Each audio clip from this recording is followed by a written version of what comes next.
Comme son nom l'indique, la température ressentie, ce n'est pas celle qu'indique le thermomètre, mais celle qu'on a l'impression de ressentir. En hiver, elle permet de savoir si on va avoir l'impression qu'il fait plus froid que ce que dit le thermomètre.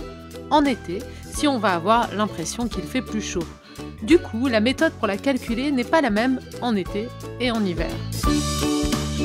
En hiver, en gros, la température ressentie prend en compte la vitesse du vent, car plus il y a de vent, plus on a l'impression qu'il fait froid.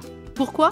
Eh bien parce que le vent a tendance à balayer ce qu'on appelle la couche limite de la peau, c'est-à-dire la mince couche d'air chaud générée par la chaleur de notre corps.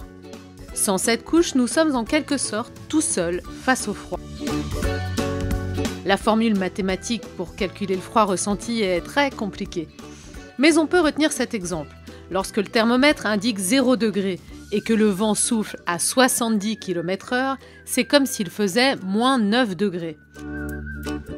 L'été, ce n'est pas le vent qu'on prend en compte, mais l'humidité, car plus l'air est humide, plus on a l'impression qu'on a chaud. Pourquoi ? Eh bien parce que ce qui nous refroidit quand il fait chaud, c'est l'évaporation de notre transpiration. Lorsque l'air est sec, la transpiration s'évapore très bien. Lorsque l'air est humide, en revanche, l'évaporation se fait mal et donc on a l'impression qu'il fait plus chaud. La chaleur ressentie est à peu près aussi compliquée à calculer que le froid ressenti. Mais une fois encore, on peut retenir cet exemple. Lorsque le thermomètre indique 30 degrés et que l'humidité est de 90%, comme dans une zone tropicale par exemple, c'est comme s'il faisait 41 degrés.